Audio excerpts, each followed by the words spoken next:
Bom, boa tarde a todos. Iniciando o nosso segundo painel da tarde de hoje. Vou apresentar o nosso moderador, o Ronaldo Borim, é engenheiro de produção e de segurança do trabalho, bacharel em administração de empresas, pós-graduando do curso de higiene ocupacional, perito judicial e assistente técnico pericial, consultor e assessor de empresas nas áreas de gestão e produção em saúde e segurança do trabalho, é conselheiro e coordenador da Câmara Especializada de Engenharia de Segurança do Trabalho do CREA Pernambuco, coordenador das Câmaras Especializadas de Engenharia de Segurança do Trabalho, no CONFEA também, das coordenadorias, diretor da Associação dos Engenheiros de Segurança do Trabalho de Pernambuco, é diretor da Associação Ibero-Americana de Engenharia de Segurança do Trabalho, é docente no curso de especialização em Engenharia de Segurança do Trabalho, tem 30 anos dedicados a estudos e aplicação de máquinas e equipamentos das indústrias dos segmentos metalmecânicos e termoplásticos, tem uma formação acadêmica de nível de pós-graduação e especialização também em Engenharia de Segurança pela Uninasal, em Recife, Pernambuco, e também diversas outras formações. Será o nosso moderador na tarde de hoje, a quem eu convido para tomar o púlpito e a palavra. Boa tarde a todos.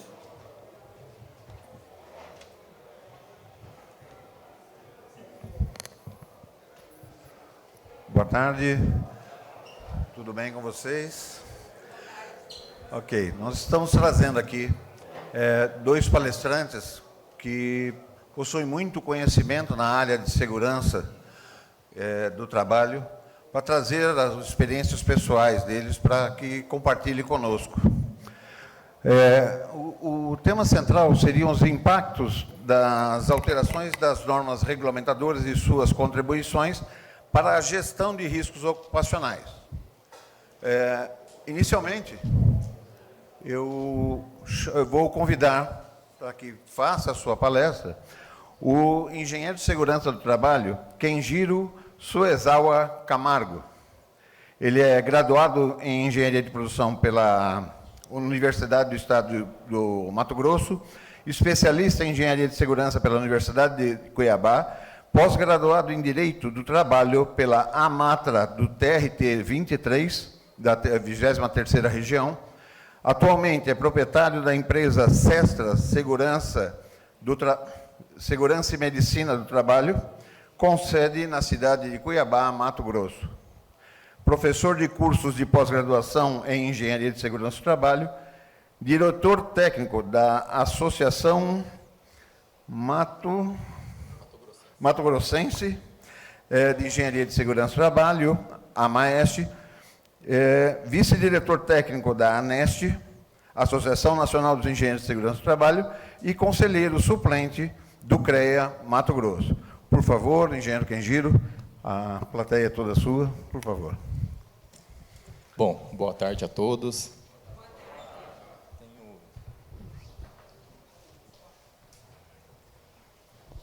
Bom, vou levantar porque eu falo melhor em pé. Então, os impactos das alterações das normas, regulamentadoras e as contribuições para a gestão de risco.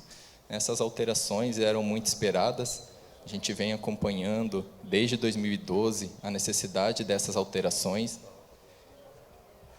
e o porquê que houve a necessidade dessas alterações. Em 2015, quando a gente descia ali no aeroporto de Brasília, no hall de entrada, a primeira publicidade que nós víamos era essa, o Ministério Público do Trabalho colocando esse tipo de publicidade no aeroporto, que dizia o quê? O frango perde seus membros na ala de corte da fábrica, os cortadores de carne também.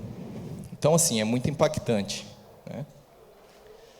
A revista Exame, publicando também em 2015, quanto custa a sua saúde?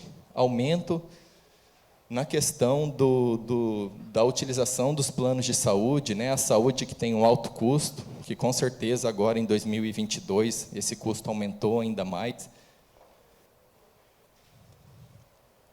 Bom, então, os grandes custos com SST para as organizações, a questão do fator sanitário de prevenção, aumento na sinistralidade nos planos de saúde, afastamentos no INSS, aposentados e demitidos, né, com plano de saúde, judicialização, os processos trabalhistas que as empresas recebem, né, de insalubridade, periculosidade e também de acidentes e doenças do trabalho. Os honorários, né, que são os custos que as empresas têm, tanto o honorário do assistente técnico quanto do honorário do perito judicial, quando sucumbe. O absenteísmo, que nem se fala, né, que são as faltas dentro do ambiente de trabalho por... E aí, eu gosto de colocar esse slide, antigamente eu falava que isso aqui é como o empresário se sente. E, na verdade, isso é como acontece atualmente, né? Essa questão de um acidente de trabalho impacta diretamente na imagem da empresa, né? E aí você sucumbe aí numa ação civil pública do Ministério Público do Trabalho, numa fiscalização trabalhista, né, com as multas, num processo trabalhista que o funcionário ajuiza contra a empresa, numa ação regressiva que o INSS ajuiza contra a empresa. Na publicidade, hoje em dia, todo mundo tem um celular, então, para alguém filmar uma condição incorreta ou um ato inseguro dentro da empresa e postar nas redes sociais e viralizar, é um pulo. Então, olha só, né, o empresário ali no centro de tudo isso. Mas nada disso acontece se houver a gestão de segurança dentro da empresa, né? A empresa que faz um bom gerenciamento de risco, ela tem uma segurança jurídica grande para que não ocorra nenhum tipo de acidente ou doença. E aí, a gente acaba ficando ali naquela corda bamba, né? Bom, então, se todas as normas, se todas as empresas possuem os programas de segurança, os laudos de segurança, realizam os exames médicos, o porquê que os acidentes ainda estavam acontecendo? Era essa a grande questão, né, quando só se tinha a NR9 ali com o Programa de Prevenção dos Riscos Ambientais, que, não sei se vocês lembram, mas pegava o conceito ali de higiene ocupacional, de antecipação,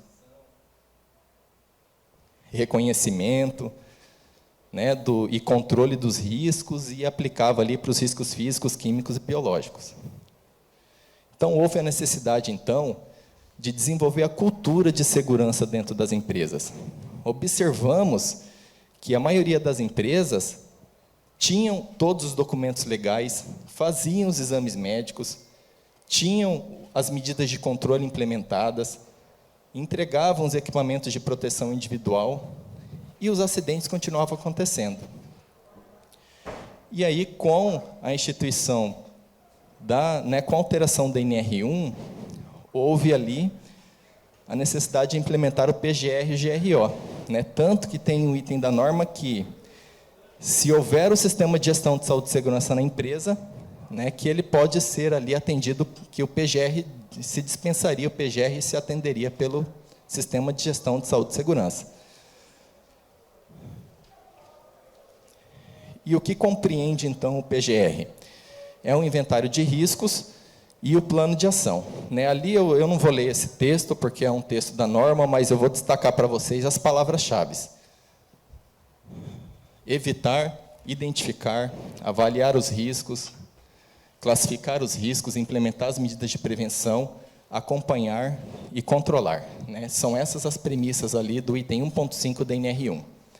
E ali, através do levantamento preliminar de riscos, nós temos ali que ele deve ser realizado antes do início das atividades da empresa. Eu atuo na parte de segurança há 12 anos. Ninguém nunca chegou até mim e falou, olha, eu estou pensando em constituir uma empresa e eu queria que você antecipasse os riscos aqui. Eu penso em fazer uma empresa de tal e tal e tal, os processos vão ser assim, assim, assado. Não. Geralmente, ele chega já com a empresa constituída, né, e aí a gente vai, não é fazer uma antecipação, é fazer um reconhecimento mesmo. Quando houver atividades existentes e quando houver ali novos processos ou atividades de trabalho. Então, é nesse momento que deve ser feito o levantamento preliminar. E aí destaca-se que, quando o risco não puder ser evitado, que há necessidade da identificação de perigos e avaliação de riscos. Isso é um outro ponto importante que, assim, foi implementado pelo NR1 e que poucos profissionais faziam, que era realmente avaliar aquele risco, né? Utilizar uma ferramenta de avaliação de riscos para avaliar severidade, probabilidade e ter ali um cruzamento desses dois fatores para ter uma classificação de riscos. Bom, a identificação dos perigos, né? Primeiro, descrever quais são os perigos e os riscos existentes no local. Identificação das fontes geradoras, formação dos grupos homogêneos de exposição e também outro ponto, né, os perigos externos àquela organização também devem ser levados em consideração quando atingirem a empresa em questão, né? Quando um risco de um vizinho, por exemplo, que é uma cimenteira, e leva toda a poeira de lá para a sua empresa, que não tem nada a ver, né? O seu ambiente de trabalho ali está recebendo aquela poluição e isso está prejudicando os trabalhadores. Também deve ser previsto isso dentro dos programas. Bom, então, a avaliação de riscos, a gente utiliza uma ferramenta, uma metodologia de avaliação de severidade e probabilidade ou gravidade. E aí, senhores, para que elucide melhor essa questão, nós temos ali o conceito de risco, ou fator de risco, né, que é qualquer coisa que pode causar o dano, e o risco em si é a possibilidade da ocorrência desse dano.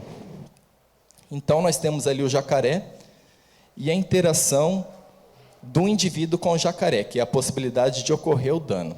Então, se for pensar nesse ponto, né, pegando o jacaré ali como um exemplo, fazendo uma analogia ao risco que ele pode causar a um ser humano, nós temos ali que o processo de identificação desse risco é você verificar as situações, as tarefas, os equipamentos, as substâncias, o ambiente de trabalho. E aí, senhores, homens aqui presentes, nesse ponto a gente acaba tendo uma desvantagem em relação às mulheres, né? Por quê? Porque elas são mais detalhistas do que a gente. Então, uma mulher, ela vai numa festa que ela fica 5 minutos e ela passa ali 10 horas falando da festa que ela ficou 5 minutos. Nós, homens, a gente nem lembra que foi na festa, né? Então, assim, nesse ponto, para engenheiros de segurança, a gente precisa feminilizar ali, nesse ponto, o nosso levantamento de risco, que há necessidade de se ir ao detalhe. E aí, né, não prestar atenção somente nas atividades rotineiras que acontecem naquele setor. Eu fui fazer um levantamento esses dias numa fábrica de colchão, né, e aí tem lá, eles fazem espuma, depois que a espuma fica pronta, eles vão fatiar aquela espuma, né, nos tamanhos de colchões, lá, king, queen, solteiro. E aí, eu conversando com o operador daquela máquina, aparentemente, somente a operação daquela máquina não geraria risco nenhum para ele, porque ele fica parado do lado da bancada só apertando um botão. E aí, eu fui questionar ele se ele tinha alguma outra atividade além daquela. E ele falou, ó, doutor, todo sábado de manhã, tudo para aqui para manutenção. Aí eu vou fazer a limpeza, eu vou afiar a lâmina, eu vou fazer isso, vou fazer aquilo, e eu perguntei para ele, então me mostra como é que você afia essa lâmina, como é que você limpa essa lâmina. E ele abriu o compartimento da máquina. O fato de abrir o compartimento deveria parar a máquina, né, um dispositivo de intertravamento ali, e ela permanecia ligada. E ele, com aquela esponja que a gente usa para lavar louça, ele ligava a máquina, fazia assim com a esponja e colocava na lâmina, com a máquina ligada, sem nenhum inversor de frequência para regular a velocidade de operação da lâmina. Pergunto, isso não oferece muito mais risco do que a própria operação? E se não é investigado, a gente só fica nas atividades rotineiras e não leva isso para o programa, né? Não leva uma medida de controle. Então, a avaliação de riscos, basicamente, é você... E outra, a avaliação de riscos, apesar de qualitativa, ela não é subjetiva. Tá? Existe uma grande diferença entre o qualitativo e o subjetivo. Tá? E aí, assim, eu não vou chegar a olhar para o risco e falar, esse jacaré é muito grande, eu acho que o risco aqui vai ser crítico. Ou, o jacaré é grande, eu acho que o risco vai ser médio. Não, isso não é no chute, e também não é no achismo. A metodologia de avaliação de riscos, eu vou colocar 2 matrizes para vocês. Essa é um exemplo de uma matriz 5x5, né? Onde avalia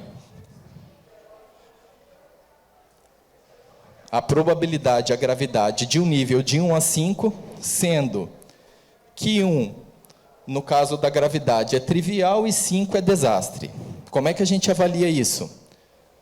O 1, afastamentos até 15 dias. O 2, afastamentos acima de 15 dias. O 3, danos irreversíveis, né? O 4, perda de membros. O 5, morte. Né? Então, assim, se é uma queda de altura, ela pode causar morte. Não importa, a gravidade dela é morte.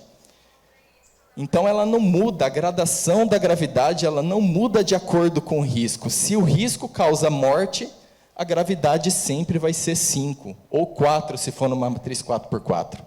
O que vai determinar a probabilidade da ocorrência é a probabilidade. Tá? Então, essa sim, ela vai ser, né, variável de acordo com a situação avaliada. Então, quando que ela vai ser quase certa? Se eu tenho risco de queda de altura, o cara não está usando a proteção nenhuma, ele acessa aquele local todos os dias, passa mais de 50% da jornada dele em altura. Olha só o tanto de fator que a gente está colocando. Ele não tem treinamento, ele não fez os exames de habilitação para trabalho em altura. Então, assim, olha só quantos fatores foram considerados, é quase certo que vai ocorrer um dano, um acidente. Agora, quando eu avalio um trabalho em altura, tem linha de vida, o cara foi treinado, a linha de vida tem ART, né? Ele foi treinado, foi feito todos os exames. Então, assim, a probabilidade ela diminui. E aí, na matriz de riscos, né, eu até brinco com os meus alunos, né, que essa matriz de risco, ela parece aqueles testes de revistinha, né, que as meninas faziam quando era mais nova. Né, que ela pegava a revistinha da Tititi, faziam, né, e agora a matriz de risco é um cruzamento, parece uma batalha naval. Né, então, assim, se a gente classificar o risco de altura como desastre, que é morte, e quase certo, ele dá lá MA10. MA10, parar o trabalho imediatamente, né, e só reiniciar quando houver adoção de medida de controle. E essa é a matriz que eu uso nos meus programas, né, que é a matriz de Mulhacem e Damiano, adaptada lá de Mulhacem e Damiano do apêndice D da BS 8800. É uma matriz 4x4 que avalia probabilidade e gravidade. Né, essa matriz aí, como eu trabalhei muitos anos no SESI, então essa é a matriz utilizada por eles também, é uma matriz excelente, né, e eu acabei trazendo ela comigo. E aí, né, ali explica certinho qual é o critério usado, inclusive dá até exemplos de como você classificar a gravidade e a probabilidade. E ela também tem uma matriz de risco que classifica o risco como irrelevante, baixo, médio, alto ou crítico. Bom, gente, eu não quero matar jacaré, não é nada disso, tá? A galera dos ambientais aí, não é só uma ilustração, por favor. A hierarquia das medidas de controle se manteve nas atualizações das normas. Então, qual é a primeira medida? Eliminação. Eliminar o risco, né, é sempre a melhor solução. E quando não for possível eliminar o risco, a gente tenta substituir o risco. Até os mecânicos, eu atendo muitas concessionárias lá em Cuiabá, e os mecânicos ficam bravos comigo quando eu substituo a gasolina ou o óleo diesel na lavagem de peças por aquele produto biodegradável lá. Eles falam, isso aqui não funciona, esse negócio não tira nada, eu fico horas aqui usando isso, esse negócio não funciona. Mas é o mais correto a ser utilizado. Eu também substituí as tintas lá na Toyota por a base d'água, aquelas tintas de pintura que eram a base de óleo, substituímos por tintas à base d'água. Né? Então, acaba que dá uma segurança muito maior para o trabalhador. Hierarquia das medidas de controle, controle de engenharia. Aqui entram, né, as medidas de controle, as proteções coletivas, guarda-corpo, rodapé, linha de vida, né, que assim, quando você não consegue eliminar ou substituir, a terceira opção é você tentar proteger, aí no caso enclausurando jacaré, né, você pode passar em volta dele que ele não vai te atingir. Em último caso, são os EPIs, né? Você vai paramentar todo o trabalhador, mas isso não significa que o jacaré não possa atacá-lo, só vai diminuir as consequências do ataque, né? Então, no caso, ele não vai perder membros, ele só vai ficar um pouco machucado ali. E aí eu coloquei para vocês a gestão de riscos, então um resumo rápido em 10 passos. Quanto tempo eu tenho? 25 minutos? Tá. Vou deixar para você. Bom, então a gestão de riscos em 10 passos. O primeiro passo é criar uma equipe de avaliação. Eu sempre falo para os meus alunos, senhores, que aquele que não conhece as normas pode se considerar um cego no ambiente de trabalho, porque nunca vai saber o que está certo ou o que está errado. Então, se você não conhece quais são os itens das normas, os itens normativos, as adequações que devem ser feitas, você vai entrar no ambiente ou para você vai estar tudo certo, ou para você vai estar tudo errado. Então, conhecimento não precisa ler e decorar a norma, não. Com o passar do tempo, você vai absorvendo aqueles itens da norma, né? A serra circular tem que ter fechamento nas laterais, aterramento do motor da carcaça, dispositivo empurrador, cutelo divisor, proteção da lâmpada, o piso tem que estar liso, né? Tem que ser concretado, o operador tem que ter treinamento, a botoeira de emergência, dispositivo de acionamento tipo botoeira liga-desliga com chave, porque só o operador pode acionar, enfim. Se eu fosse pegar uma serra circular hoje, essa seria uma serra correta, né? Olhar esses itens. E aí fazer um relatório lá, dizendo, olha, substituir isso, corrigir aquilo, né? Adequar a serra para que não cause risco para o operador. Então, senhores, é muito importante que vocês conheçam os itens da norma e vão até a avaliação, ao levantamento de risco, sabendo quais são esses itens. Criem um checklist, se não souberem. Inspecionar e identificar os perigos. Depois você vai avaliar a gravidade e depois a probabilidade e fazer o cruzamento na matriz. Comparar o grau de risco com o critério, né? Aquela avaliação de riscos que é feita na matriz, ela serve, primeiro passo, para estabelecer uma prioridade nas medidas de controle. Então, aquilo que é crítico tem que ser corrigido primeiro. Aquilo que é alto, em segundo, e assim sucessivamente. E aí, informar os trabalhadores e depois fazer o acompanhamento e revisão, que seria o PDCA que a norma coloca. E aí, senhores, essa matriz aí do queijo suíço, ela representa, assim, de forma clara, uma falha na gestão de riscos, né? Como acontece o acidente? O acidente ele não acontece da noite para o dia. Vocês já viram aquela propaganda, também do Ministério Público na TV, que duas amigas ficavam conversando lá na fábrica. E aí uma amiga era final de semana, ela falava, amiga, vamos sair para uma balada? Aí ela falava, hoje eu não posso. Esse disco, ele vai arrebentar e vai entrar no meu olho, eu vou perder meu olho esquerdo. Então, o que o Ministério Público quis dizer com isso? Que o acidente de trabalho é planejado, né? Quantas barreiras não falharam para que aquele disco arrebentasse? Faltou treinamento, faltou a substituição do disco, faltou o óculos de proteção. Olha o tanto de barreiras que tinham, que se uma delas estivesse ali, teria evitado a perda do olho. Então, quando acontece um acidente, foi uma sucessão de falhas que aconteceu.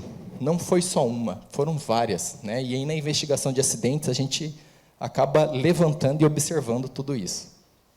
Pode passar, se quiser. Bom, a revisão tem que ser feita a cada 2 anos, né? Ou após a implementação de medidas, ou na substituição de maquinários, tecnologias e etc. Quando houver mudança nos requisitos, na ocorrência de acidentes ou doenças.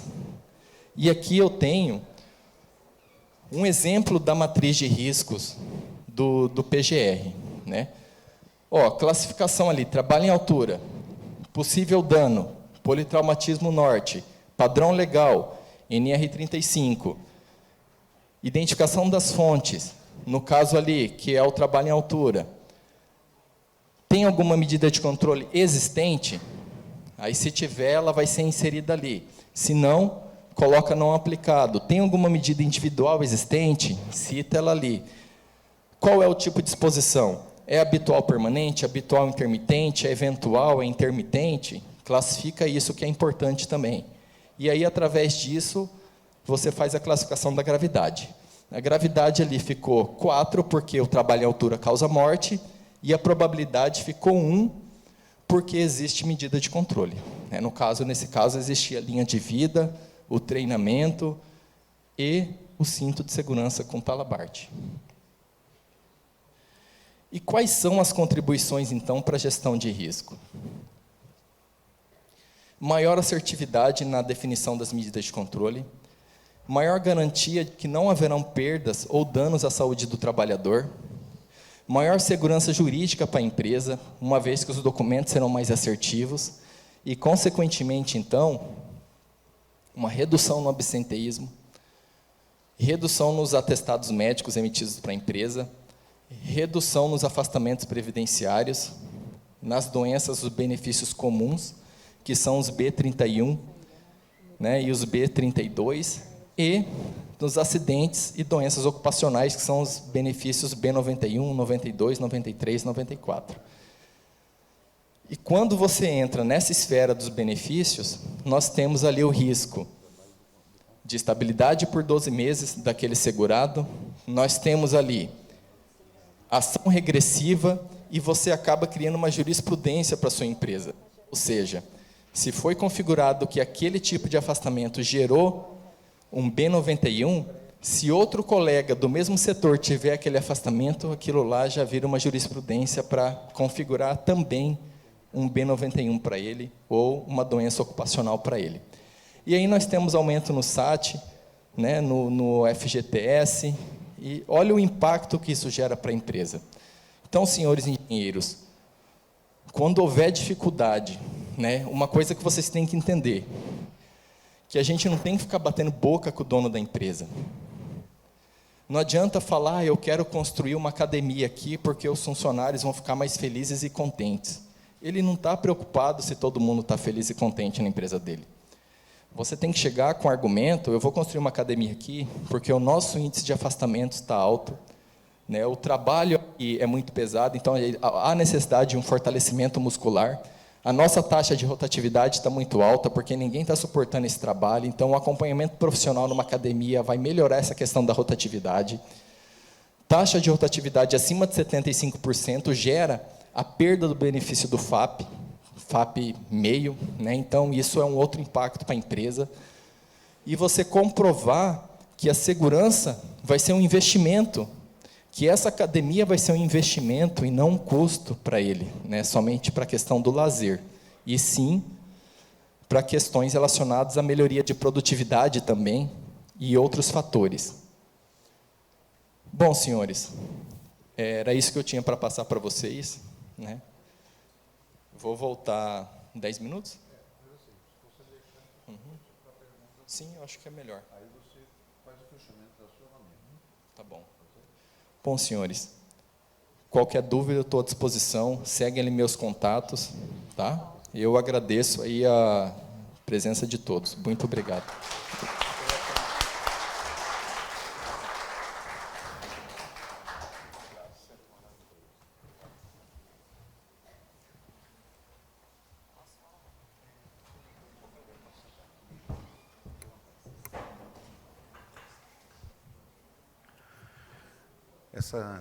Essas questões também de comportamento seguro é algo que deve ser muito levado em consideração, Porque não adianta nós termos normas se nós não criarmos uma cultura prevencionista.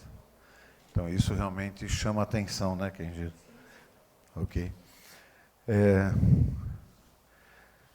Eu agora gostaria de convidar a senhora Mara Queiroga Camissassa.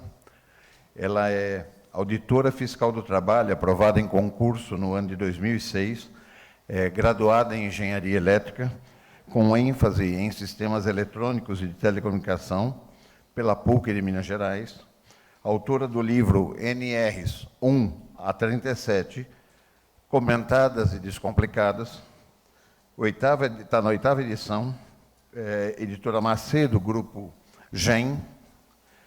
Ela possui MBA pela Fundação Getúlio Vargas, Ohio University, em Sistemas de Telecomunicações.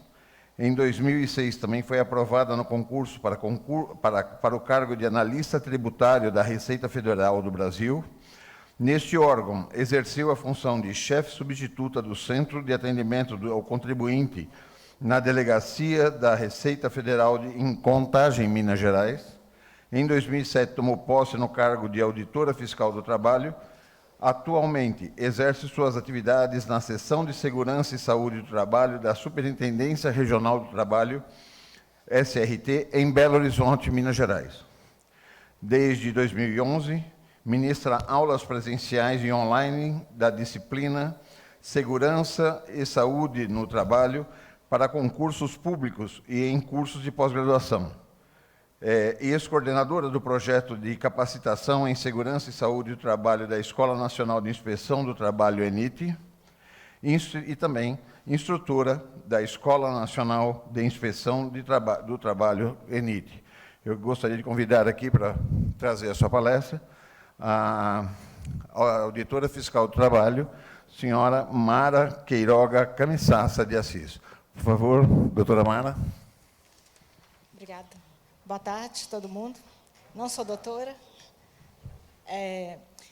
Quero agradecer a presença de vocês, agradecer ao Confea, agradecer a coordenação das câmaras de Engenharia e Segurança do Trabalho do Confea, o convite. Estou muito honrada de estar aqui hoje.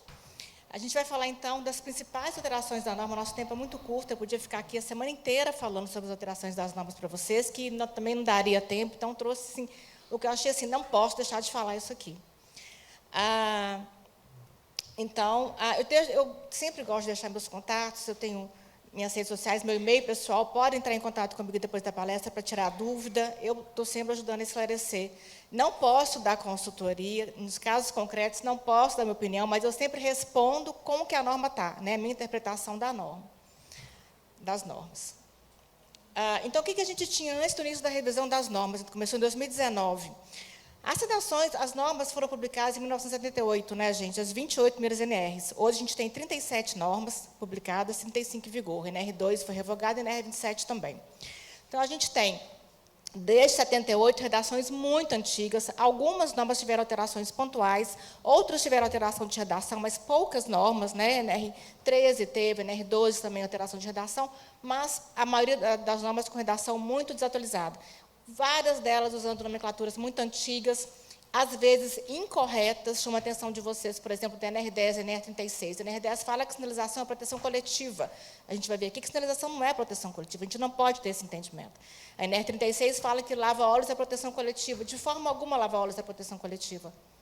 Lava-óleos, você usa lava-óleos depois que teve uma exposição a um agente químico, depois de um acidente. Então, esses entendimentos básicos a gente tem que ter. E a evolução, e o conhecimento em segurança do trabalho, ele vai evoluindo. Isso aconteceu também com os elaboradores da norma, né?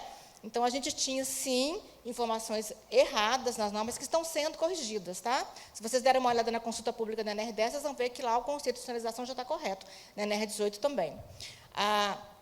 As normas eram omissas, tá? Muitas vezes causando insegurança jurídica, falta de padronização. Onde que eu coloco um negocinho para... só para dar porque falta de padronização entre os diversos termos, treinamento, cada norma eu considerava de um jeito, ficava uma confusão. O treinamento era bem confuso também. Hoje a gente tem tudo na NR1, né? A gente vai ver aqui falar um pouquinho sobre a NR1. Distanciamento das boas práticas de segurança e saúde no trabalho. Um gap enorme entre as normas regulamentadoras e as normas de higiene e ocupação da Fundacentro. Agora, com as revisões, as normas de higiene e ocupação da Fundacentro já estão sendo citadas, por exemplo, NH6, calor, NH11 de iluminação, estão sendo citadas nas NRs, elas passam a ser de cumprimento obrigatório, né? Lembrando que o anexo 9 da NR3, a gente alterou em 2019, anexo 3 de calor, e a gente recebe PGR até hoje com o anexo 3 antigo, com a avaliação de calor antiga. Desde 2019 já foi alterado. Insegurança jurídica muito grande. Vou dar um exemplo claro. Estou apanhando esse trem aqui. Vou dar um exemplo claro. Quando a gente tinha um PPRA que falava de agentes ambientais, né? Eu fiscalizei uma empresa de vigilância armada, e aí a gerente de RH, na hora que a gente chegou na empresa, ela falou, deixa eu te perguntar uma coisa, risco de acidente eu devo colocar no PPRA? Eu estou te perguntando isso porque, alguns anos atrás, nós fomos fiscalizados e o fiscal nos autuou porque o risco de acidente não estava no PPRA. E, anos depois, nós fomos fiscalizados novamente, e aí a gente colocou o risco de acidente no PPRA, porque a gente foi autuado, então nós colocamos. E, alguns anos depois, nós fomos fiscalizados novamente, nós fomos autuados porque a gente tinha colocado o risco de acidente no PPRA. E o fiscal entendeu que o PPRA era só risco ambiental, como estava escrito na norma. Então, tinha essa insegurança jurídica, apesar do Ministério do Trabalho já ter publicado uma nota técnica em 2016, falando que, sim, não teria problema de reconhecimento de risco de acidente no PPRA. Não teria esse problema, mas era uma nota técnica, não estava incluído na norma. Então, existia essa insegurança jurídica. A gente não tinha. A NR9 não era uma norma efetiva de gestão. A proposta era ser uma norma de gestão, mas nunca foi cumprida dessa forma, né? E abarcava somente riscos ambientais, químicos, físicos e biológicos. E risco de acidente, risco ergonômico, risco psicossocial. E os nanomateriais? Como que a gente vai tratar os nanomateriais? Os nanomateriais são riscos químicos, né? A gente pode classificar como riscos químicos. Então, a gente tem essa alteração que veio na NR1, já abarcando os riscos ocupacionais, são todos os riscos presentes no ambiente de trabalho. Vocês podem ver que a NR1 não fala, olha, risco ocupacional é físico, químico, biológico, ergonômico. Não, ela não fala isso. O objetivo é abranger todos os riscos ocupacionais. Vai que inventa, cria uma nova classificação por aí. É risco ocupacional, está lá no ambiente de trabalho. Então, os impactos que a gente está vendo, né, está sentindo aí com essa revisão. Para os trabalhadores, um bem de trabalho mais seguro e mais salubre. Por quê? Porque o gerenciamento de riscos ocupacionais está claro, um processo de melhoria contínua, um processo permanente. Ele é sempre retroalimentado quando tem algum adoecimento, alguma indicação de risco que não foi reconhecido, algum acidente. A exigência expressa agora na NR1, não só na NR1, várias normas estão vindo assim, exigência expressa de participação do processo de gestão, com maior participação dos trabalhadores. A gente não faz segurança e saúde no trabalho sem a participação dos trabalhadores, de forma alguma. Então, uma maior proteção à segurança do trabalhador também, né? As organizações, quais os impactos? Maior segurança jurídica, esse é o objetivo, né? Facilitar o processo de gestão, documentos digitais. Na fiscalização, a gente só recebe documentação digital agora. Possibilidade de treinamento EAD e as normas, principalmente a NR1, NR4 e NR7, mostram que o setor de saúde e o setor de segurança têm que caminhar juntos. A gente não faz segurança e saúde com setores separados. A importância desses setores ela é muito grande, é a mesma importância.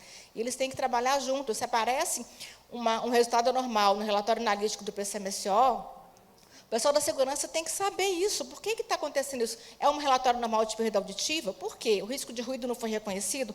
Ou foi reconhecido e a medida de proteção não foi implementada? Ou foi implementada e ela não foi eficaz? Então, essa relação saúde e segurança ela é única. Ela tem que estar presente durante todo o processo.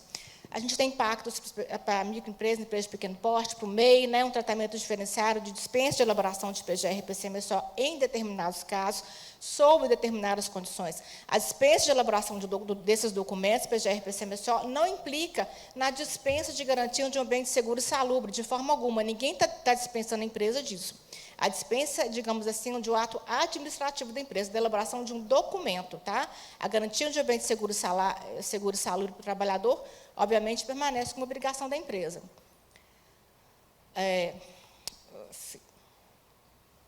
Também temos, então, impacto para os profissionais.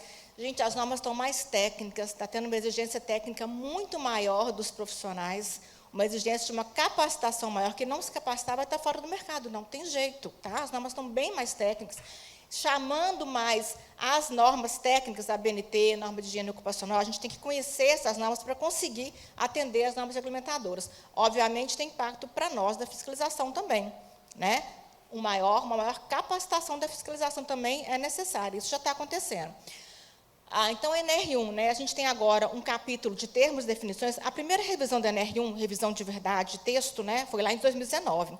Em 2020, foi incluído o item 1.5 do gerenciamento de riscos ocupacionais, que só entrou em vigor 2 anos depois, esse ano, em 3 de janeiro de 2022.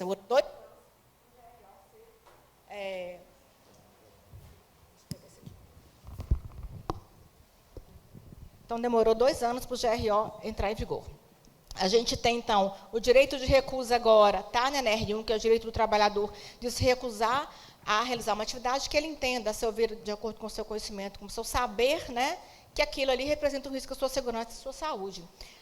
Todas as empresas agora são obrigadas a realizar análise de acidente. Eu tenho um slide aqui que a gente vai falar sobre isso. Todas as empresas. O que a gente tinha antes? Só empresa com SESMIT, porque era uma atribuição do SESMIT. Claro que nas empresas com SESMIT, provavelmente é o SESMIT que vai fazer essa análise, né?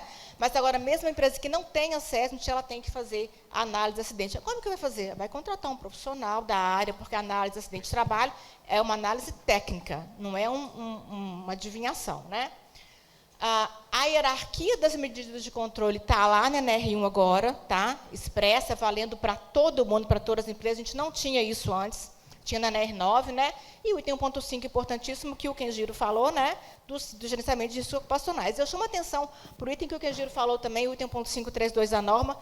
Para quem quiser saber, não sei o que é PGR direito, não estou entendendo, dá uma lida no item 1.532, observa os verbos que estão lá, você vai ter uma boa ideia das etapas do processo de gerenciamento de riscos ocupacionais. Estou vendo aqui que meu slide está...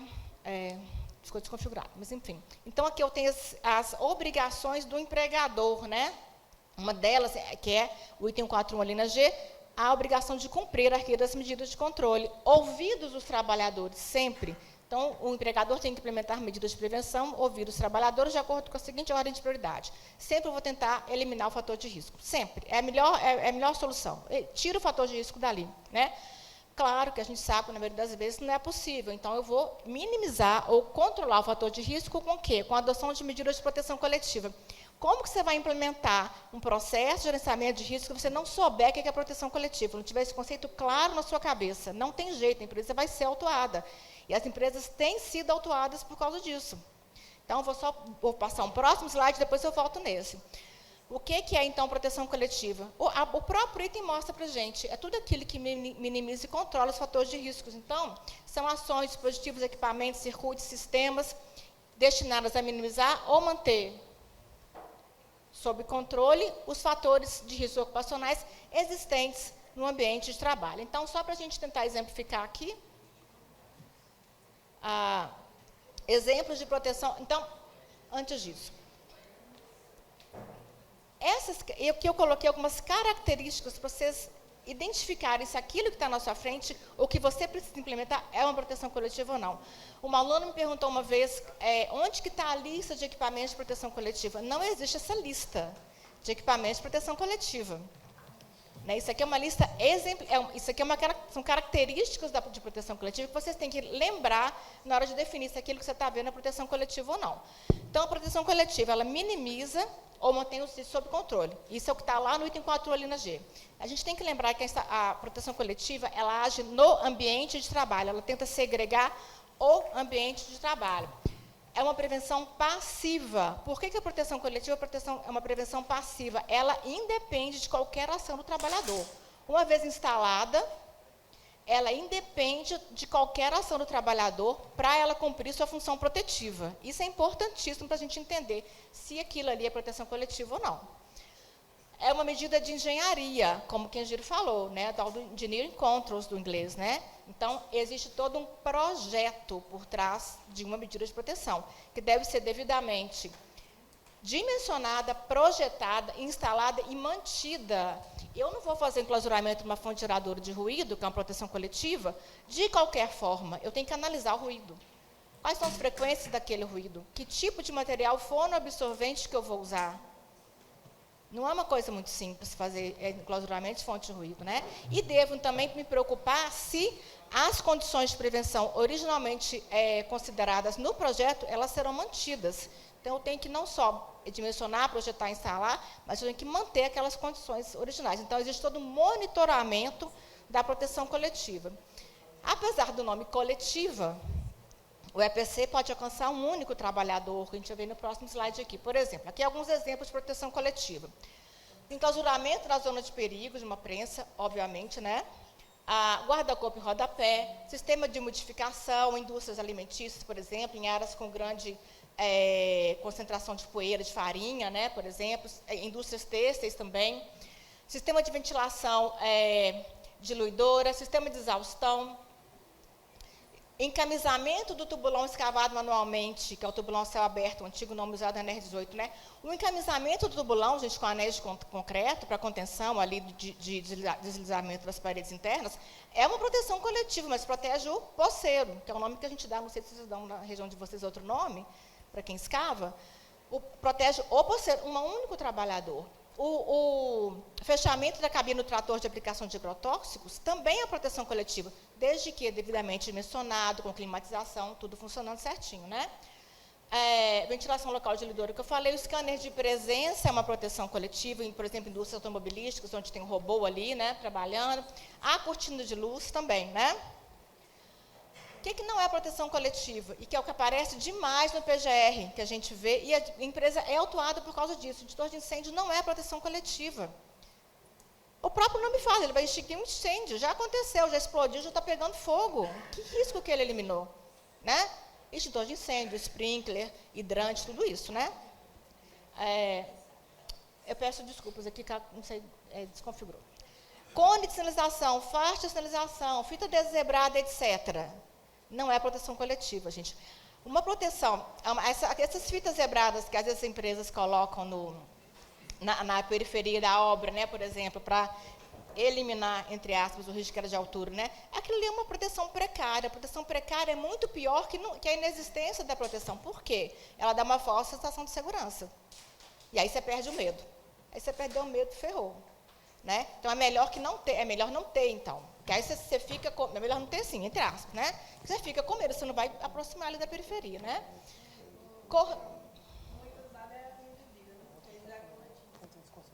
A linha de vida, ela é usada por vários trabalhadores, mas ela faz parte de um sistema de proteção individual contra quedas, porque ela exige uma ação do trabalhador de se conectar à linha de vida. A linha de vida a gente não deve considerá-la como proteção coletiva, né? Porque ela exige uma ação, depende do trabalhador, de uma ação do trabalhador. Corrimão de escada não é proteção coletiva. O procedimento operacional e treinamento são medidas complementares à proteção coletiva, né? Chuveiro de emergência lavar-louças, como eu já falei, não é também. Kit de primeiros socorros, menos ainda. A gaiola da escada marinheiro, gente, que é o atual nome da escada fixa vertical, né? Alteração do NR18. A gaiola, ela não elimina o risco de queda, ela pode potencializar o risco da queda e dificulta o resgate. Então, gaiola não é proteção coletiva. Meu amigo Jomar aqui participou da NR18 lindamente, e a NR18 não fala mais em gaiola na escada marinheira. O que a NR18 fala? Exige o CISPIC na escada vertical, proteção individual contra quedas.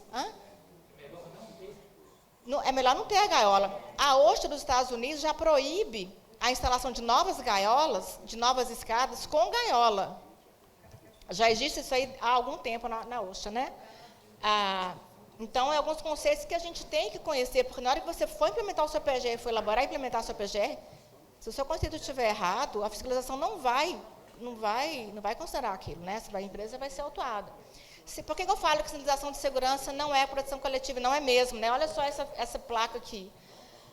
Essa é uma placa que estava numa máquina com risco de amputação. E eu olhei, quando a gente estava fiscalizando a empresa, eu olhei rapidamente e falei, está pingando óleo. Achei que estava pingando óleo do dedo do trabalhador. Não, é o dedo dele mesmo que está pingando. A falangezinha dele que caiu.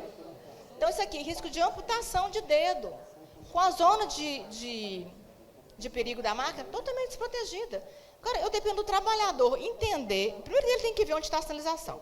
Depois ele tem que entender aquela figura, interpretar e agir conforme a sua interpretação. É um fator comportamental muito grande que tem por trás da sinalização. Por isso que qualquer tipo de sinalização não pode ser considerado proteção coletiva. Não pode. Isso é NR18 também, do meu amigo Jomar aqui, já fala muito bem. A sinalização é para advertir, para sinalizar algum risco ali presente no ambiente de trabalho. E algumas empresas fazem prova contra elas mesmas, né? Eu tenho essa placa assim, desse jeito. Risco de esmagamento, mantenha a distância com a máquina em funcionamento, risco de prender as mãos. E isso aqui é uma máquina de grande porte. Antes de ligar a máquina, certifique-se que não há ninguém trabalhando na mesa. O que eu preciso aqui?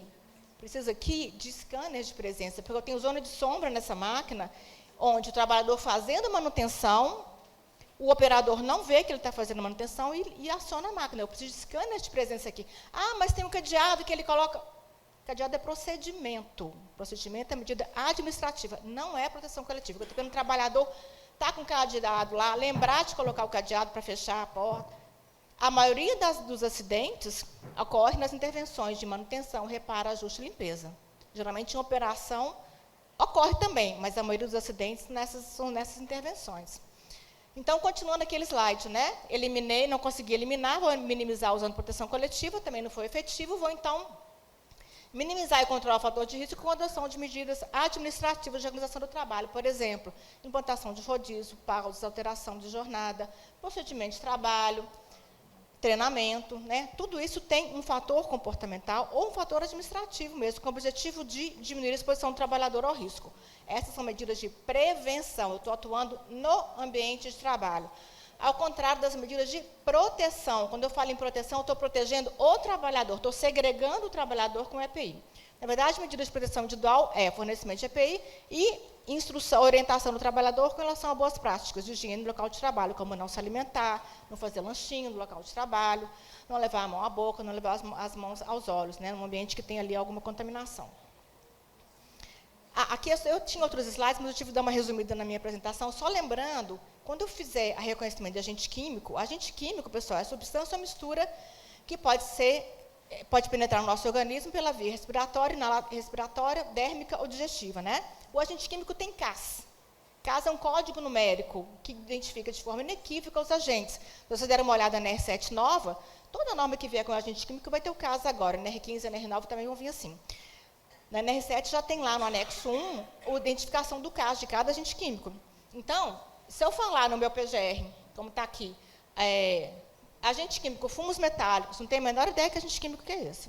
Eu sei que existe algum agente químico que está presente no ambiente de trabalho, está disperso no ambiente, no ar daquele ambiente, na forma de fumos metálicos. Então, fumos, poeiras, névoas, neblinas, gases e vapores são a forma de apresentação dos agentes químicos. Qual agente químico?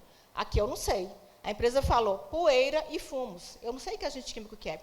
É importante eu saber a forma de apresentação do agente, se poeira, fumos, névoas, neblinas, gases e vapores, para eu definir a proteção respiratória.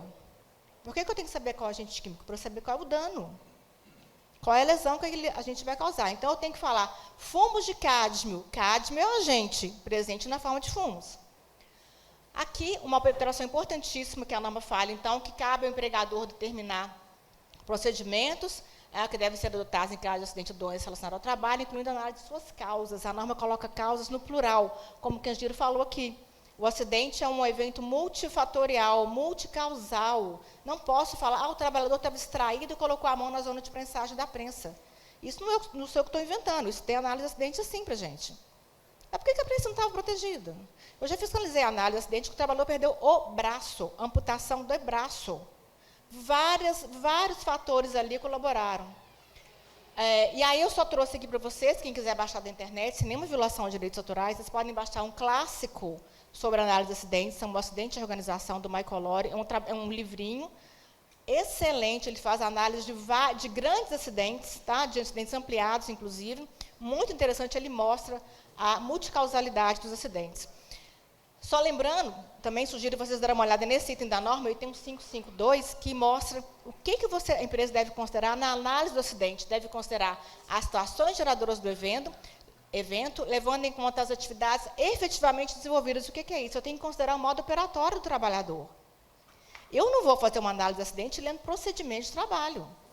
Devo considerar? Sim, dá uma olhada lá. Mas o modo operatório é o que vai também determinar por que aquele acidente ocorreu. Um dos fatores, né?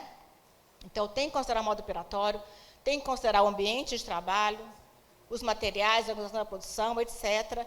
E para quê? Para fornecer evidências para subsidiar e revisar as medidas de prevenção. Aí está a prevenção reativa. né? Aconteceu um acidente, vou ver por que ele aconteceu. Esse é o objetivo, né, a gente, da análise do acidente. Identificar as causas para evitar que o acidente aconteça novamente. É a prevenção reativa. Então, só lembrando aqui do PGR, né, são riscos ocupacionais químicos, físicos, biológicos, acidente mecânico, riscos relacionados a fatores não ergonômicos, riscos psicossociais. Quando a NR1 1.5 foi publicado, muita gente me perguntou assim, mas riscos psicossociais não está escrito na norma. Gente, quando eu falo de saúde, a OMS fala que saúde não é ausência de doença, é um completo bem-estar físico, mental e social. Então, não tem dúvida de que risco psicossocial é um risco ocupacional, né? Então, a norma NR1 traz, então, a consulta aos trabalhadores quanto à percepção dos riscos, as etapas do gerenciamento de riscos, a necessidade do inventário e do plano de ação. E aqui, só para vocês verem o plano de ação que a gente tem recebido, que consta no plano de ação. O que tem que ter no plano de ação? Medidas de prevenção. De quê? Dos riscos que eu identifiquei, que está lá no inventário.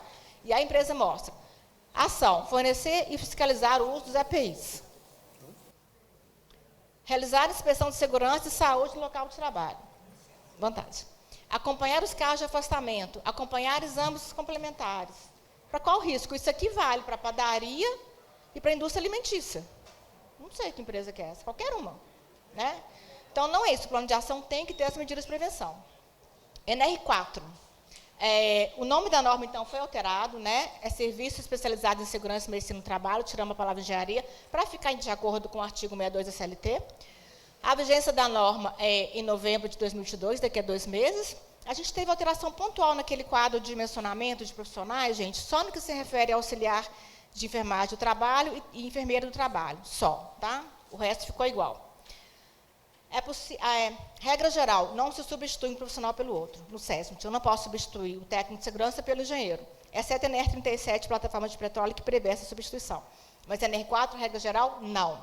Só que é possível, está na norma, a substituição do auxiliar ou técnico de enfermagem de trabalho pelo enfermeiro do trabalho. Mas não é a norma que está dando está criando essa possibilidade.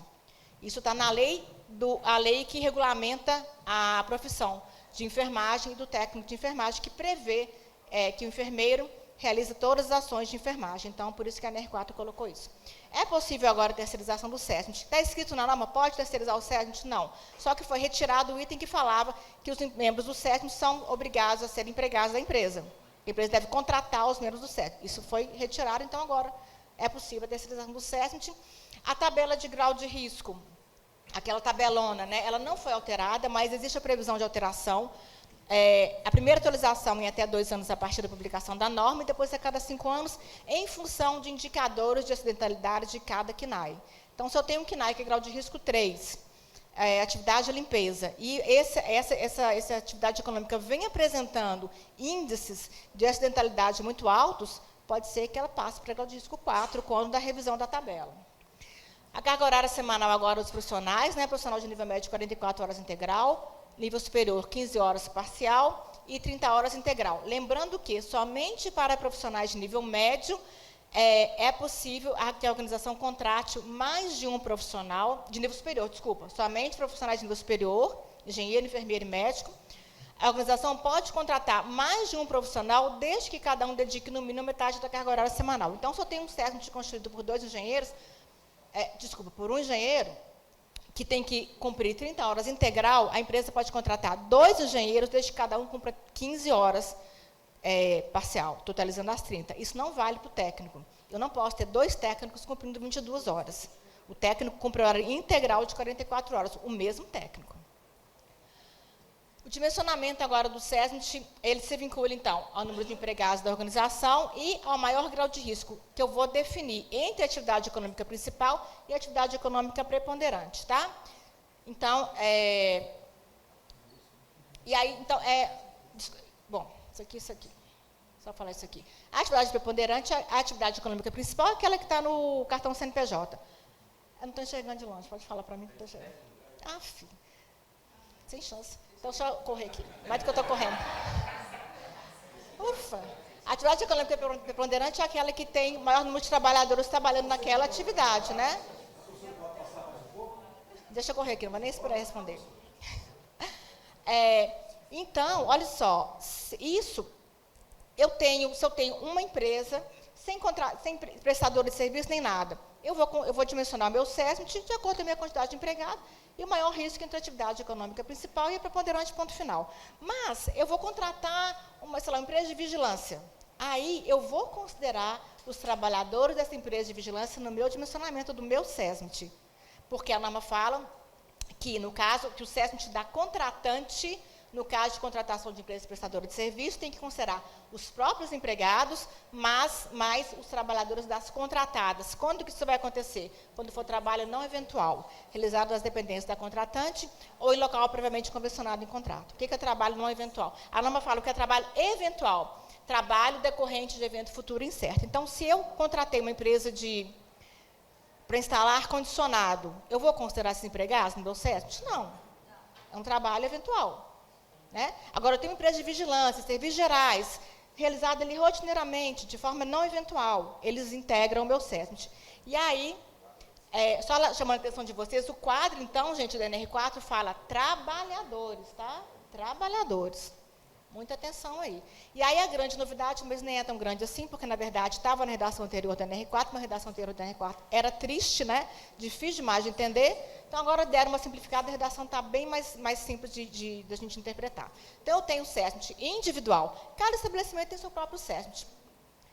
Se eu tiver no meu SESMIT, numa empresa prestadora de serviço, eu vou considerar os empregados dessa prestadora. Eu tenho um SESMIT regionalizado. Quando que eu vou constituir SESMIT regionalizado? Eu tenho uma empresa que tem vários estabelecimentos, um deles se enquadra para dimensionar o aumento do SESMIT. Outros estabelecimentos não se enquadram. O que é que eu vou fazer? Vou somar todo mundo, essa vai ser minha base de cálculo para dimensionar o SESMIT e eu dimensiono. Tá? Eu tenho também o SESMIT estadual. Lembrando que a abrangência do SESMIT é sempre a unidade da federação, o Estado ou o Distrito Federal. O SESMIT estadual é quando nenhum estabelecimento se enquadra, mas se eu somar a quantidade de trabalhadores, aí vai haver enquadramento. Então, eu vou constituir o SESMIT estadual nesse caso. E eu tenho o SESMIT, esses três primeiros aqui, ó, obrigatório. Construção obrigatória, não tem discussão.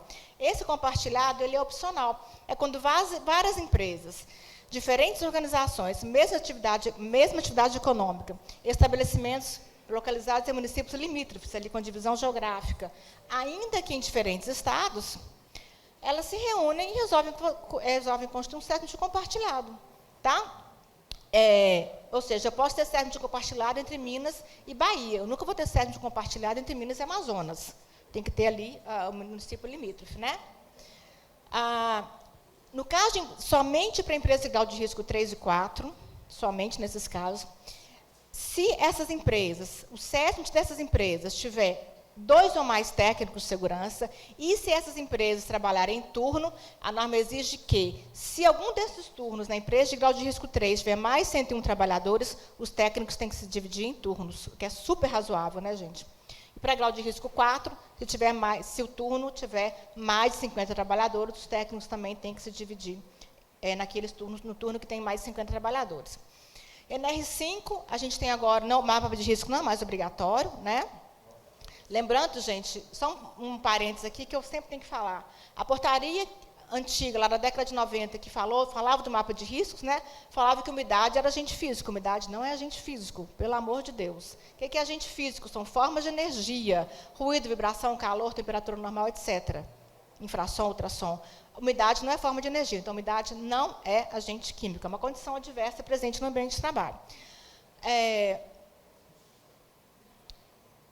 A grande novidade da CIPA é dimensionamento. Agora é o mesmo critério do SESMIT, grau de risco e quantidade de empregados. Né? O único detalhe, CIPA é sempre empregados. A minha empresa eu tenho CIPA da minha empresa por estabelecimento. Eu não considero prestador de serviço. Tá? O processo eleitoral agora é prorrogável por até 3 dias. Eu tinha um slide sobre isso, mas eu tive de tirar porque não ia dar tempo.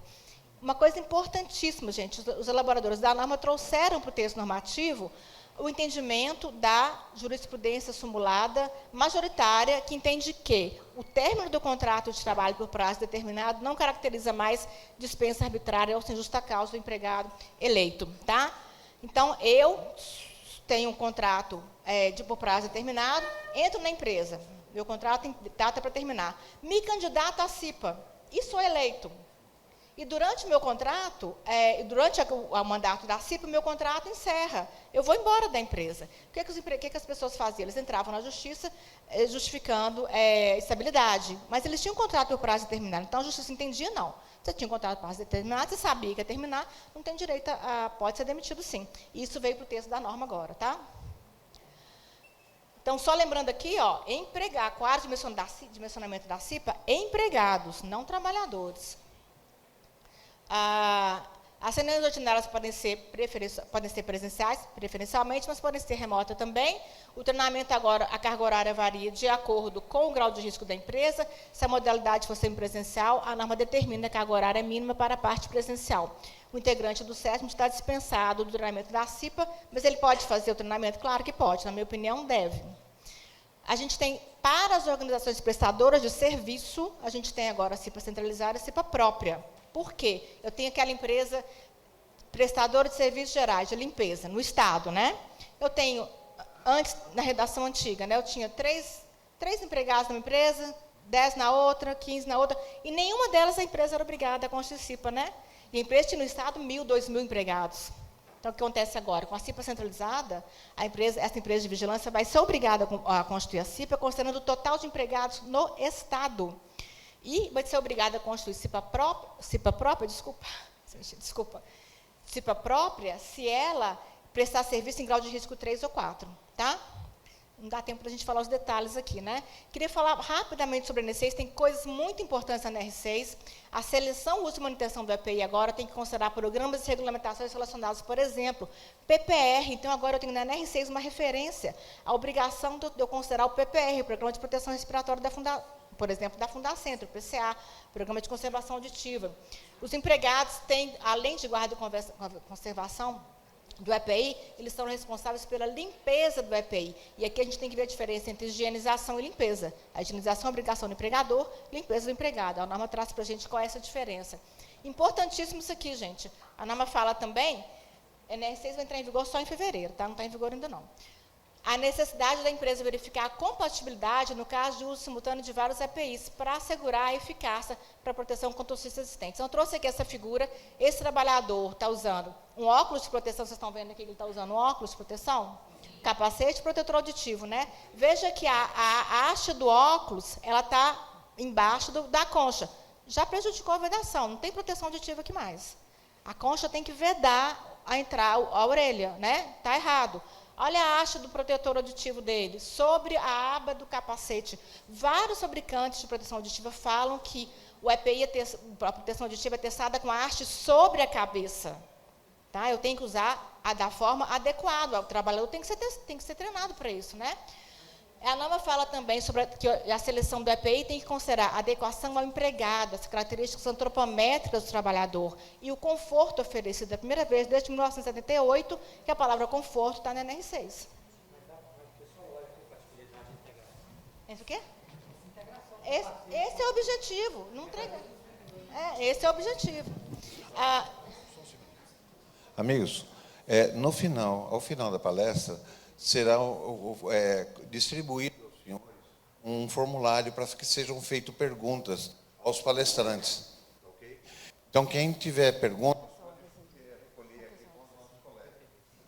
Perfeito? Isso para evitar assim, esses cortes na palestra que está sendo proferida. Muito obrigado aí pela compreensão, pessoal. Doutora Amanda, por favor. Então, a norma traz os critérios de seleção do EPI, gente. A empresa agora tem que considerar esses critérios para selecionar o EPI. Um deles é a eficácia necessária para o controle da exposição ao risco. Como que eu vou saber a eficácia do EPI? Leia o CA. O certificado de aprovação é importantíssimo antes da aquisição do EPI. Vou dar um exemplo aqui desse CA, dessa luva. Eu fiscalizei uma empresa, muitos anos atrás, logo quando eu entrei no Ministério, uma empresa de uma lavanderia de enxoval hospitalar. Uma lavanderia de enxoval hospitalar. Então, tem a área suja e a área limpa. E tinha o pessoal da área suja que recebia os lençóis, cobertor, fronha, né? E esse pessoal da área suja estava tendo muito acidente de perfuração e corte. Por quê? Lá no hospital, lá na origem, eles não estavam fazendo o correto descarte, né? Isso era um outro problema que tinha que ter sido resolvido. E aí eu estava olhando e falei, gente, mas esse pessoal está usando luva. Como que está acontecendo esses acidentes? Deixa eu olhar o CA da luva. Então, era uma luva, eu nem lembro se era essa exatamente, mas foi essa que eu achei. Aqui está assim, a proteção das mãos do usuário contra agentes abrasivos, corantes, cortantes e perfurantes. Então, a luva é proteção contra agente perfurante? Mas tem um negócio na luva que chama nível de desempenho. Não sei se vocês vão conseguir acompanhar para mim. Nível de desempenho. Essa luva, ela tem nível... Eu vou chegar perto porque eu também não enxergo. Ela tem nível de desempenho que varia para abrasão e corte de 0 a 4. O nível de desempenho dela... Não, é 0 a 5 para corte. 0 a 5 para corte. São níveis de desempenho, né? Olha aqui quanto que é o nível de desempenho para corte por lâmina 1, sendo 5 a maior proteção. Essa luva tem nível de desempenho 1 para corte. E 1 para perfuração por punção aqui. E 0, e 1 para perfuração. Então, numa empresa, num setor de elevado risco de corte e perfuração, a empresa estava comprando uma luva com baixo nível de desempenho, de baixa eficácia. Então, isso quer dizer a eficácia necessária para o controle da exposição ao risco. Tá? Um dos exemplos, né? Todo esse processo de seleção tem que estar registrado no PGR. Como que você vai escolher? Registra lá. Tem que considerar esses critérios da norma, tá? Por que, gente, que a gente fala que o EPI tem que ser a última opção? Porque é a última barreira entre o trabalhador e o risco. Se der alguma coisa errada, e tem tudo para dar errado, né? Tudo. O trabalhador vai estar exposto ao risco e a todas as suas consequências, né? Então, o fator comportamental é muito grande. Tem que ser devidamente treinado, saber guardar, conservar e limpar, né? As condições de teste do EPI para a liberação do CA são condições de laboratório. Condições normais de temperatura e pressão. Não é condição de campo. Né? Então, o uso do EPI, gente, a gente tem que ser a última opção, não é o que a gente vê. Está lá, empresa com ruído. Eu fiscalizei empresa que com dose de ruído 200, 300, há mais de 10 anos. E tinha um PCA maravilhoso.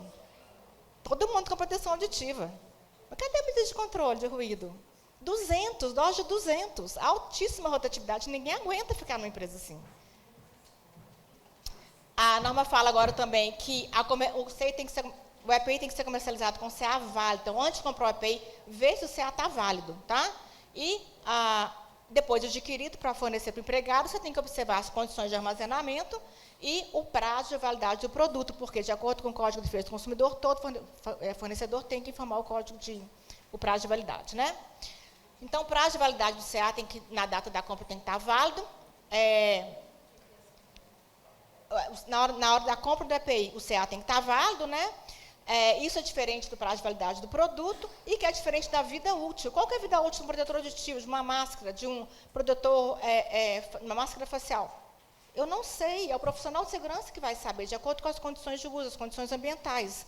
Né? Aí está a grande valorização do profissional, gente. Muita gente pergunta, professora, qual que é o prazo de vida útil do protetor auditivo? Vai lá na sua empresa, analisa, identifica as condições de uso e determina o prazo de validade, dados históricos, conversa com o trabalhador, faz isso. Aí está a grande valorização do profissional. Só desmistificando, né, gente? A EPI não evita acidente. Se a EPI evitasse acidente, por que é a última opção? Tinha que ser a primeira, né? Tinha que ser a primeira. Eu vou fornecer a EPI, vou dar um cinto de segurança e ele não vai cair? Todo trabalhador que usa cinto de segurança, em algum momento ele pode cair. A queda é o acidente. Né? Não elimina o risco, o EPI não age no ambiente, o risco está lá, o fator de risco está lá no ambiente. O EPI só segrega o trabalhador do risco. Tá? Obviamente, os EPIs têm limitações, eles podem introduzir novos riscos, como o risco de suspensão inerte, que é do cinto de segurança, quando o trabalhador fica lá esperando o resgate. Né? O tempo de resgate, pessoal, no caso, por exemplo, de queda de altura, tem que ser contabilizado lá na gravidade, na sua matriz de risco lá. Se demorar muito, o trabalhador pode até morrer. 5 minutos. 5? Tá. Então, NR7, algumas alterações da NR7 também. A norma agora fala que pode ser aceito o exame admissional complementar, realizado nos 90 dias anteriores à admissão. Isso é mais por causa de raio-x, para o trabalhador não ficar sendo submetido à radiação ionizante, né?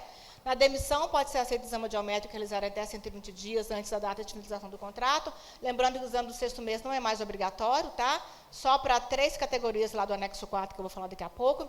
Olha que interessante, que ótimo isso, né? Empregados expostos a substâncias ototóxicas ou vibração, de forma isolada ou simultânea exposição ao ruído,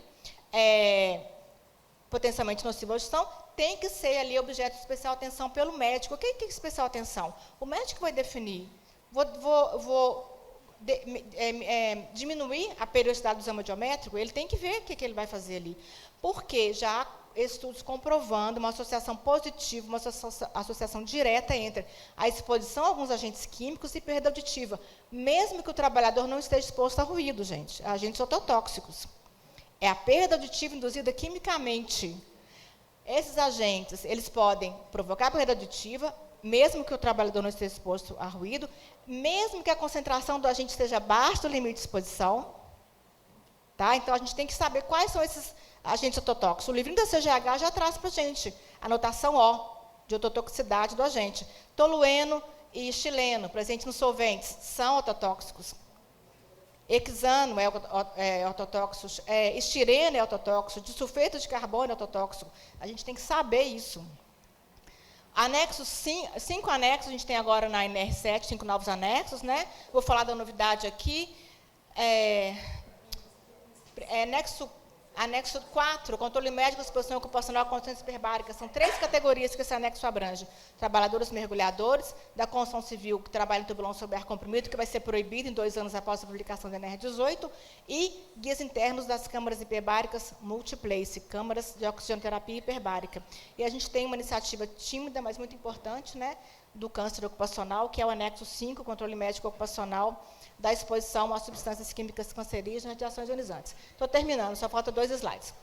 NR18, então, ela está muito menos técnica, muito menos detalhada, muito técnica, mas menos detalhes, né, Jamar? Me ajuda aí. Então, ela tem mais referência às normas técnicas, a NR18, né? A área de vivência, a NR18 fala o que é importante ali para a obra, mas ela chama a NR24 para complementar o que a norma não fala, né? A gente tem novas nomenclaturas, então, o tubulão a céu aberto, agora o tubulão escavado manualmente, a plataforma de trabalho aérea, a plataforma móvel de trabalho agora, a pente, a escada marinheiro, foi corrigido o nome para escada fixa vertical. A gente tem plataformas de proteção primária, secundária e terciária, que não são obrigatórias mais. O que a norma fala? Aqui, a NR18 ela deu muita responsabilidade para o engenheiro, para os engenheiros, em especial o engenheiro de segurança também.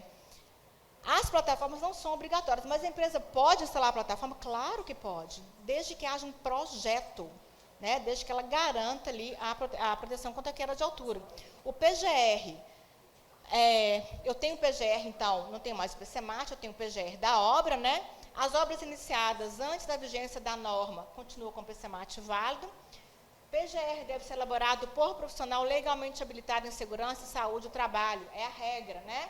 Eu tenho uma exceção aqui com obras com altura até 7 metros, no máximo 10 trabalhadores, o PGR pode ser elaborado por um profissional qualificado, que é o técnico de segurança do trabalho. Tudo agora a norma está exigindo projeto, área de vivência, projeto elétrico, projeto do sistema de proteção coletiva, o SPIC tem que ter projeto, tá, gente? Só lembrando, então, que a norma então, exige para a escada fixa vertical a utilização de SPIC, não fala mais, então, na gaiola, tá? Lembrando que a gaiola não é EPC, acabei. Falei rápido demais, desculpa.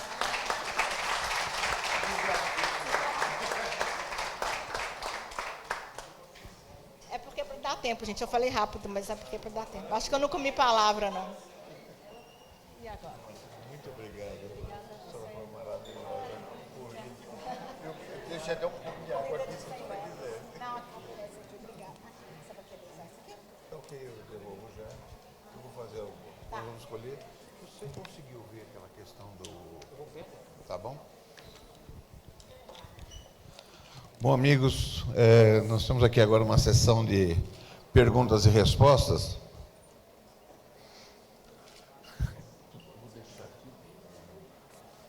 Queria, em nome da Coordenadoria das Câmaras de Engenharia, especializada de Engenharia de Segurança do Trabalho do Sistema Confea. Agradecer enormemente a participação, as palestras brilhantes do engenheiro Kenjiro, da auditora fiscal engenheira Mara. É de todo o coração mesmo que a gente recebe vocês e com muito orgulho vocês terem atendido ao nosso convite.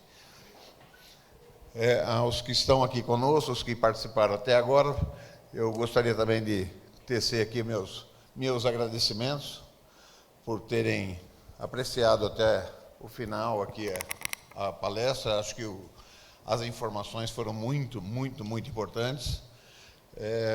Nós vamos tentar aqui, num prazo de 15 minutos, responder as perguntas que foram enviadas.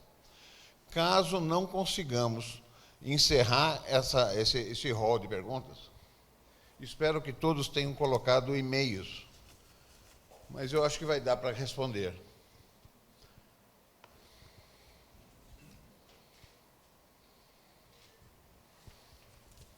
Eu vou começar aqui para dar um descanso para a doutora Mara. Uma pergunta que foi endereçada ao engenheiro Kenjiro. Seria o seguinte... Tem um microfone aí, né, doutora? Obrigado. Engenheiro Kenjiro, como profissional de segurança... Quem fez a pergunta se chama Márcio, é um colega chamado Márcio. Como profissional de segurança classifica um risco baixo, médio ou alto para uma empresa em relação ao porte? Por exemplo, um salão de beleza e uma de grande porte, por exemplo, uma cimenteira. Acho que é uma empresa de cimento. Por favor, se puder dar essa resposta. Boa tarde.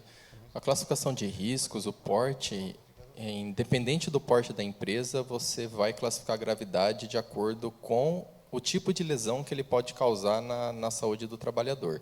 Então, vamos pegar um exemplo de um ruído. O ruído ele causa perda auditiva. A perda auditiva ela é irreversível. Então, a partir do momento que o trabalhador começa a ter perda auditiva, ele não recupera. Então, por ser um dano irreversível, na matriz de risco, você classifica ele como 3. Por quê? São danos irreversíveis. Então, independente se o ruído está a 200 decibéis ou se ele está a 85 decibéis, a gravidade se refere ao dano, à lesão. Então, vai ser 3. O que vai diferenciar se vai, de fato, ocorrer a perda é a probabilidade. E aí vai variar de acordo com a intensidade de concentração, de acordo com o tempo de exposição, de acordo com o tipo de exposição, de acordo com as medidas de controle existentes, né? Coletivas, administrativas, individuais, aí respeitando a hierarquia das normas. Então, é dessa forma que a gente classifica. Então, o porte não é levado em consideração. Bom, agora que a engenheira Mara tomou um gole d'água nela, molhou um pouco. A pergunta é de João Viton, sobre a NR15, anexo 14, está falando de agentes biológicos, não é isso? Tendo em vista o alto volume de ações judiciais, que entende que os parâmetros de avaliação devem ser autorizados, aí vem a pergunta, que parâmetros de avaliação devem ser autorizados / melhorados? Quem fez a pergunta foi João Viton. A gente tem um problema sério com o anexo 14 da NR15. É um anexo antigo, a redação não foi alterada, dá muita judicialização, o texto é ruim, fala em contato permanente, ninguém fala direito o que é contato permanente, sobre eventualidade, né? Então, enquanto a gente não tiver alteração desse anexo 14, deve ter essa alteração desse ano, eu espero, não sei se o Gilmar tem alguma notícia diferente. O objetivo é que tenha alteração ainda esse ano. Enquanto tiver essa alteração, a gente vai ter judicialização. Não tem jeito. Não tem jeito, tá? Já existe um estudo muito bom que a Fundação da Centro fez, está no portal lá da Strabe, sobre esse anexo, o direcionamento que eles vão dar para o anexo 14, vocês podem entrar em contato, que não lembro direito qual que é esse... Mas tem um estudo lá, estudo da avaliação, acho que é estudo da avaliação de riscos biológicos Fundacentro. Procurem com esse nome que vocês vão achar um estudo que a Fundacentro fez muito bom. Mas, por enquanto, o anexo, o que está aí é o anexo, ele está valendo e a gente não tem muito o que fazer com relação a isso, não. Obrigado. Aqui do engenheiro eletricista Jarbas Moran, é um colega do CREA de Pernambuco, ele está perguntando aqui ao engenheiro Kenjiro como a segurança trata equipamentos emissores de raio ionizantes, raio-x. Bom, eu tenho equipamento de raio-x dentro da minha empresa, né? E assim, a gente tem uma clínica lá em Cuiabá, então a gente faz o raio-x lá dentro. É obrigatório fazer a proteção da sala, né? Você tem que atender aí todas as licenças ambientais específicas, né, para radiação, fazer os testes de emissividade de radiação, verificar se as proteções estão adequadas. Isso, no caso, seria a proteção coletiva. O profissional de radiologia, né, ele não pode trabalhar mais do que 4 horas, mas a gente sabe que ele trabalha 4 horas lá comigo, à tarde ele trabalha 4 horas lá com outro hospital, à noite ele trabalha mais 4 horas no outro hospital, e aí, no monitoramento do hemograma dele semestral, apresenta-se ali uma alteração de quem é a culpa. É minha? É do hospital? Ou é do outro hospital? Ou é de todo mundo, né? Que, assim, aí até passo a palavra também para a Mara, porque é uma situação, né, difícil, né? No nosso...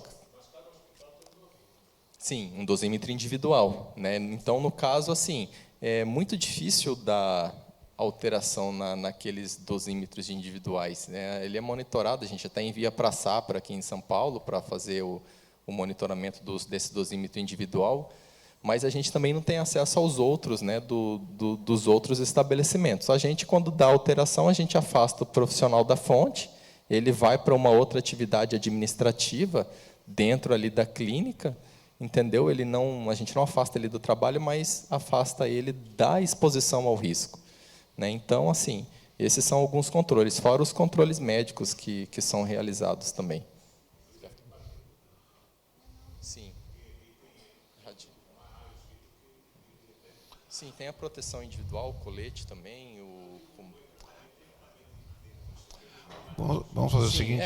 de acordo com assim, o equipamento, por exemplo, nosso equipamento, se a pessoa é um pouquinho mais obesa, a gente regula ele para uma emissão maior de radiação, para conseguir chegar até os ossos. Se ela é mais magra, a gente diminui a questão da radiação. Então, assim, nessa variação aí... Não, eu ia perguntar, só pedir também a colaboração, assim, a compreensão dos senhores. Foi feita a pergunta, se ela não foi absolutamente completa, como queriam, os nossos palestrantes estarão aqui por mais alguns minutos e poderão fazer as respostas assim individuais. Se forem muitas perguntas, nós vamos fazer o restante das respostas por e-mail, tá ok? Doutora Amanda, o Frederico Mansur, a senhora gostaria de fazer alguma observação sobre a pergunta anterior? Não? O Frederico Mansur pergunta qual a justificativa da NR1 não considerar as medidas de prevenção e combate a incêndio como proteção coletiva. Não é NR1, a interpretação que a gente faz do item 4.1 alínea G, onde fala que a proteção coletiva tem o objetivo de minimizar e controlar o fator de risco, nos leva a essa conclusão, né? O extintor de incêndio, ele evita o incêndio? Ele evita a explosão que vai provocar? Não. O próprio nome fala, ele extingue o incêndio. Um aluno falou comigo um dia, mas é o princípio de incêndio. Mas é um incêndio. Mas é um incêndio. O que eu tenho que fazer numa área que tem possibilidade de ter um incêndio, uma explosão, uma atmosfera explosiva, uma área classificada? Eu tenho que me preocupar com as instalações elétricas. A gente tem pouquíssimos profissionais no Brasil que sabem, que conhecem a área classificada. Né, Gilmar? A gente sabe disso. A área classificada é aquela área onde já existe, ou há a probabilidade de existir uma atmosfera explosiva. Então, a atmosfera explosiva está ali. Vai explodir quando? Quando tiver uma centelha, uma faísca. Como que eu vou evitar a centelha? Blindando as fontes geradoras dessa centelha. Quais são essas fontes geradoras? Qualquer equipamento elétrico, motor, uma escada elevatória, iluminação, tomada fora da área. Tem que classificar a área, a gente fala essa expressão, classificar a área, né, para identificar o tipo de de equipamento elétrico eu tenho que ter ali. Então, a proteção coletiva, no caso de áreas para evitar o incêndio e explosão, no caso de áreas classificadas, é a instalação elétrica adequada, blindada. É isso, o extintor de incêndio não elimina o risco de incêndio, ele extingue o incêndio que já aconteceu a explosão. Agora seria porque eu estou fazendo um lailão assim.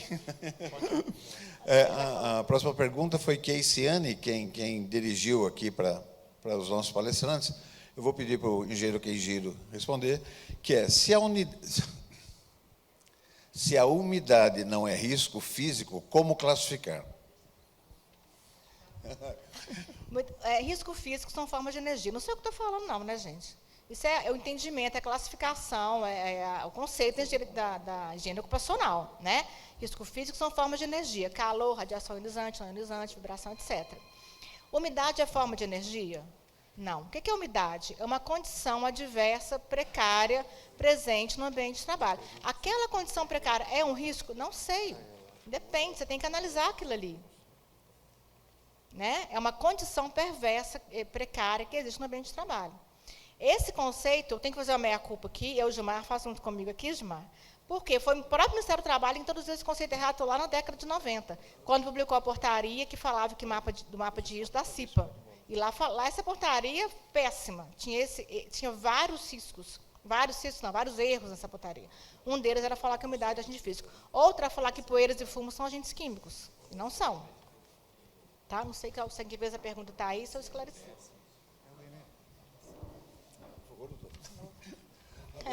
Eu quero te devolver. O trabalho não acabou. Você está falando. Ok. A Mariana pergunta, aqui para a doutora Mara, a NR12 é uma norma muito complexa, a ser atendida em sua integralidade, em especial ativos/equipamentos antigos. Como a SRT tem cobrado esse atendimento, nem todas as empresas dispõem recurso financeiro para tal fim. A gente importou o risco, né? Lá na minha região, onde eu fiscalizo, em preço de engate por chaveta, é assim, toda hora. Então, assim, a empresa ela tem que obedecer a NR12, ela tem que cumprir a NR12. Não tem jeito. Tem que dar um jeito, contrata um engenheiro. Para engenharia dá jeito de tudo. É que todo mundo é engenheiro. Engenharia dá jeito para tudo, gente. Né? Então, tem que cumprir a norma. Muitas vezes, algumas empresas, elas realmente segregam a máquina, descarta, tem que desmontar e tudo mais, e compra outra, adquire outra. Às vezes, a máquina realmente vale a pena mais adquirir uma do que fazer a adaptação, mas não tem jeito. Não tem jeito, a NR12 tem que ser cumprida, porque a gente está falando de risco de amputação. Essas máquinas antigas são perigosíssimas. É amputação de dedo, é amputação de membro superior, às vezes é acidente fatal. E acidente fatal acontece todo dia. A gente vê acidente fatal todo dia acontecendo. Então, não tem jeito, tem que cumprir a norma mesmo. Vou passar aqui o engenheiro Keijiro, gostaria de fazer uma complementação. Então, eu sempre pergunto para o dono da empresa, quando ele me fala sobre as questões de recurso, se ele colocaria o filho dele para trabalhar ali naquela máquina. Eu não pergunto nem da mulher, né, porque vai que ele quer se livrar da mulher e fala, não, vai lá fazer um... Mas eu pergunto do filho, né, que o filho é certeiro. Então, você colocaria seu filho para operar essa máquina? Então, se a resposta é não, por que você coloca o seu funcionário? Né? E aí o recurso que ele não investe ali, ele vai ter que pagar uma indenização, uma multa numa fiscalização, uma ação civil pública, e ainda assim adequar a máquina, que senão ele vai, né, ser embargado ali. Eu costumo dizer assim, às vezes a gente tem até, desculpa a expressão que eu vou usar, até dó da empresa, do empresário, mas a gente não pode trocar a segurança, a vida, a saúde do trabalhador, às vezes por questões financeiras, né? Então, hoje você tem vários tipos de financiamentos que são propiciados, o SEBRAE intermedia isso muito bem, né? Quem mais? O BNDES, o Banco Nacional de Desenvolvimento Social. Então, assim, tem que dar um jeito, porque a gente não pode... Eu li um livro outro dia, eu não gosto muito do tema, que chama assim, Máquina de Matar Gente, né? De um juiz do trabalho, que, se não me engano, do Ceará, chamado Grijalbo. Mas, enfim, ele vai falando exatamente, mas ele se refere mais à terceirização. Mas eu, quando vejo uma máquina, por exemplo, sei lá, uma prensa de chaveta ainda, né? Aquilo vai causar um acidente mais cedo e menos dia. Vamos tocar aqui, então. Aí eu vou passar essa pergunta para o Carlos Kenjiro. Qual o real papel da nova NR9? Bom, eu vejo que o real papel da NR9 é a questão da higiene ocupacional mesmo, né, de você avaliar ali os riscos físicos e químicos. Então, assim, quantificar através dos procedimentos, né, determinados pelas normas de higiene ocupacional, definir as estratégias de amostragem e, assim, eu acredito que seja isso. Só lembrando, gente, a gente tem uma cultura de avaliação quantitativa.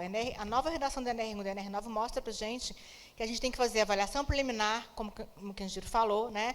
Uma avaliação qualitativa, são métodos pragmáticos de avaliação qualitativa. Avaliação quantitativa eu faço em último caso, porque exige uma expertise do profissional. O que a gente vê? Empresa fazendo avaliação quantitativa de ruído no setor administrativo. Gente, que ruído que tem ali? Tem gente conversando e telefone tocando. Isso é rasgar dinheiro. Né? Então, a avaliação quantitativa é o último caso. Né? Isso vai ficar muito claro agora nos anexos de químicos que vão entrar na NR9. Tá? Tem muita coisa para falar sobre isso, mas, infelizmente, a gente não dá tempo. O que você falou?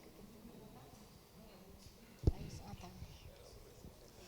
Bom, amigos,